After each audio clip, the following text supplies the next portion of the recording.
Good morning बच्चों। हम लोग क्लास 12th का फिजिक्स पढ़ेंगे, बिहार बोर्ड का आगामी परीक्षा 2026 के लिए। कुछ इसमें वीवीआई क्वेश्चंस मॉडल होते हैं। ऐसे कह दिया जाए, कोई वीवीआई क्वेश्चंस नहीं होते हैं, एग्जाम में कभी भी पूछ सकता है कोई भी प्रश्न को। लेकिन अगर हम लोग 100 क्वेश्चन मोटा मोटी पढ़ लेते हैं तो वो वीवीआई के रूप में आता है, मतलब उससे ज़्यादा क्वेश्चन नहीं आएगा। आपको तो 35 क्वेश्चन ही तो रखना है, तो 100 क्वेश्चन काफ़ी है ऑब्जेक्टिव के लिए। फिर लॉन्ग का और शॉर्ट का भी बताएंगे। ये फर्स्ट वीडियो है, हम लोग चलते हैं सवालों का, कुछ सवालों का इंपॉर्टेंस। अब जैसे देखिए बच्चों, कह रहा है कूलम्ब फोर्स, कोलंबियन फोर्स, तो सेंट्रल फोर्स, इलेक्ट्रिक फोर्स, ये दोनों होगा। कैसे आप पढ़ते हैं कूलम्ब फोर्स में क्या होता है कि 1/4πε Q1, मतलब दो चार्ज होते हैं। ये चार्ज दोनों प्लस हो सकते हैं, दोनों माइनस हो सकते हैं। अगर हम यहाँ प्लस चार्ज और यहाँ पर प्लस चार्ज, यहाँ पर भी प्लस लिए तो क्या हो जाएगा, रिपल्सन होगा और बीच के डिस्टेंस स्क्वायर होगा। मतलब the Coulomb force is the product of, क्या हो गया, magnitude of charge inversely proportional to square of distance. Distance का स्क्वायर को हम आर मानते हैं, स्क्वायर के एक कूलम्ब्स लॉ है। कूलम्ब्स लॉ होता क्या है, तो दो चार्ज बॉडी के बीच में फोर्स लगाने, जैसे न्यूटन में हम क्लासिकल मैकेनिक्स में पढ़ते हैं कि दो ऑब्जेक्ट के बीच में मास के बीच के निकालते हैं फोर्स, यहाँ पर हम चार्ज के बीच के निकालते हैं, ये कूलम्ब्स लॉ। अब ये हमारा क्लियर हो गया। अब सवाल ऐसा भी आ सकता है कि कूलम्ब्स लॉ को जो मेजर करते हैं वो हम किस में करते हैं, तो कूलम्ब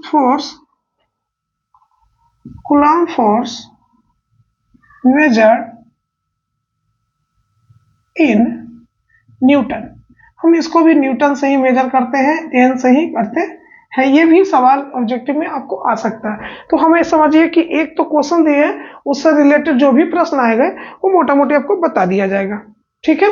अब है एप्सिलॉन। अब इसमें एक सवाल आएगा, इसको हम क्या पढ़ेंगे, तो एपिसोलॉट को बोलते हैं, कोई एप्सिलॉट बोलते हैं। एप्सिलॉट क्या बोलते हैं, परमेबिलिटी बोलते हैं या electric permeability. Epsilon electrical permeability. अब इसका हम लोग मतलब ऐसा यूनिट निकालने के लिए कई बार एग्जाम में पूछ चुका है, तो सबसे पहले हम इसका निकालने के लिए क्या करेंगे, F बराबर 1/4πε Q1 Q2 बटा आर स्क्वायर। इसका नाम तो समझिएगा, एप्सिलॉन नॉट या इलेक्ट्रिक परमेबिलिटी।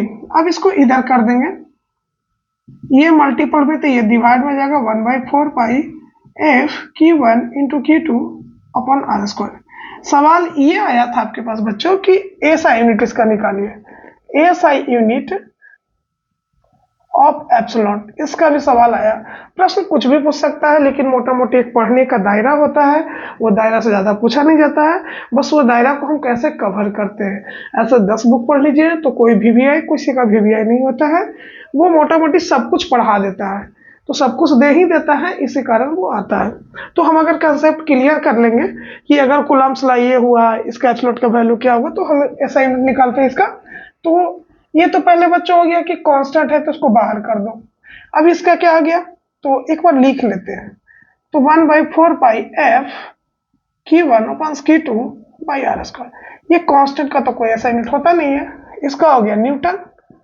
चार्ज का क्या हो गया, कूलम होता है, तो चार्ज का क्या होता है, कूलम। Q बराबर RT, तो यहाँ चार्ज का कूलम लिख दिया, कूलम इंटू कूलम। डिस्टेंस का क्या पड़ता है बच्चों, मीटर, लेकिन स्क्वायर इसलिए स्क्वायर कर दिए। फिर इसको भी हम 1 न्यूटन कर दिए, यहाँ पर कूलम स्क्वायर कर दिए, ये मीटर स्क्वायर।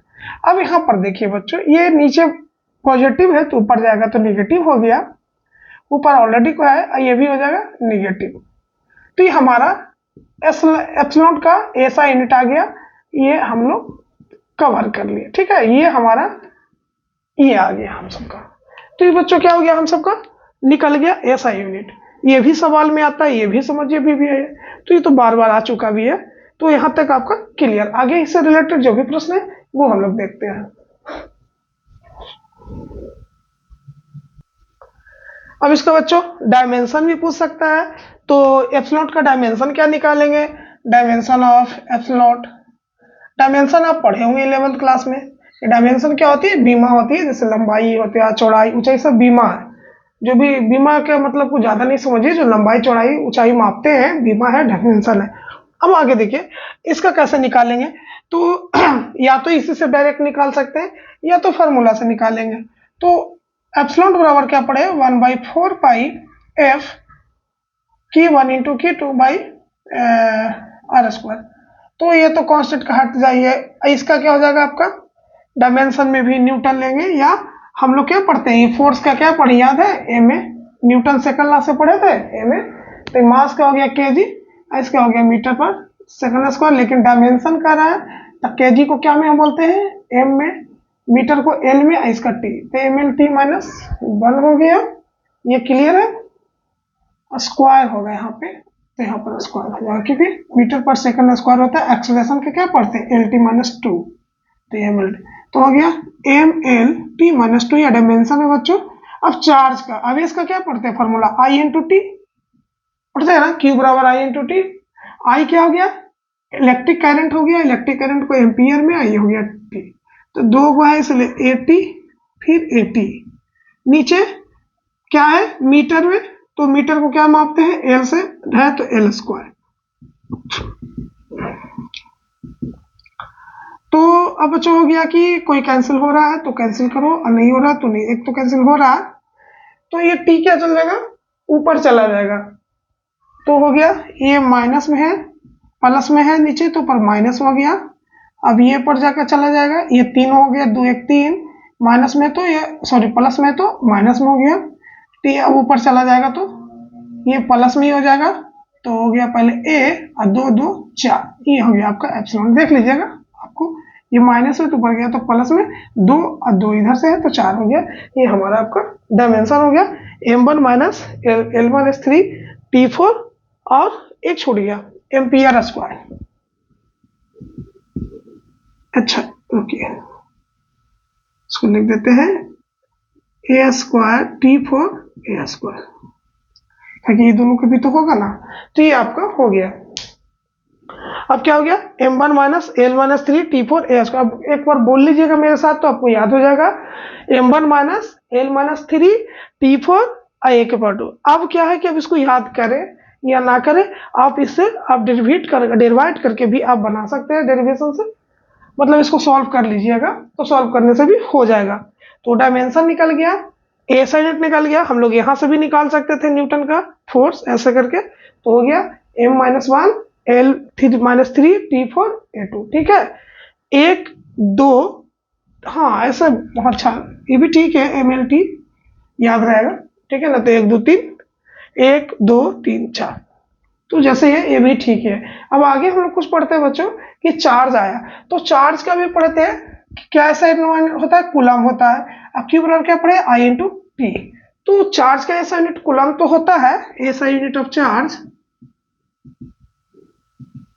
यहाँ पर ज्यादा डिटेल से तो ना पढ़ेंगे, लेकिन सिर्फ एग्जाम के देखकर पढ़ेंगे ऐसा यूनिट, लेकिन एक सीजीएस यूनिट होता है, जैसे न्यूटन में डाइन होता है उसी तरह से इसमें भी होता है।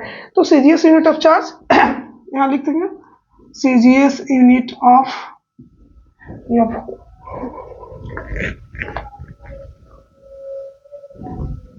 अब यहाँ पर देखिए सीजीएस यूनिट ऑफ चार्ज, तो हो गया स्टेट कूलम, स्टेट राज्य वाला नहीं, स्टेट कूलम, ये हो गया। तो ये ऐसा यूनिट क्या हो गया चार्ज का, कूलम, और सीजीएस यूनिट क्या हो जाएगा, स्टेट कूलम, ठीक है बच्चों। प्रश्न ये भी आया है कि एक कूलम में कितने स्टेट कूलम होता है, तो याद रखेंगे एक कूलम में 3 इंटू 10 टू पावर माइनस 9 या 9, हाँ 10 टू पावर 9 स्टेट कूलम होता है, याद रखिएगा स्टेट कूलम।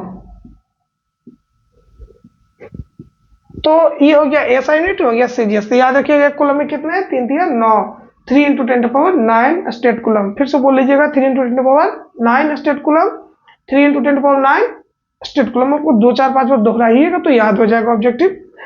अब हम लोग को एक है EMU इलेक्ट्रोमैग्नेटिक यूनिट, ये हमेशा पूछता नहीं है लेकिन इसके बारे में थोड़ा सा जान लीजिए एक, तो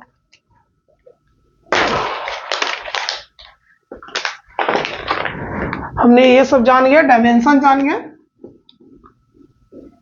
और ये याद रखिएगा एक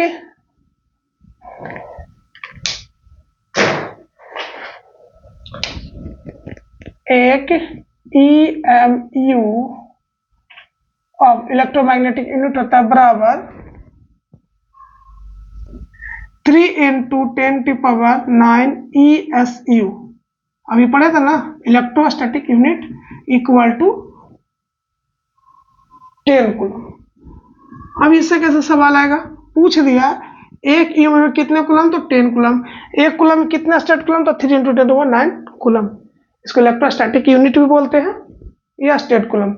और एक और है, वो भूल गए थे, एप्सिलॉन का वैल्यू भी पूछ देगा, ऐसा यूनिट हो गया, कभी कभी वैल्यू पूछता है, तो क्या होगा इसका 8.54 10⁻⁻12 और क्या हो जाएगा कूलम स्क्वायर पर न्यूटन पर मीटर स्क्वायर, पर कूलम स्क्वायर पर न्यूटन पर मीटर स्क्वायर।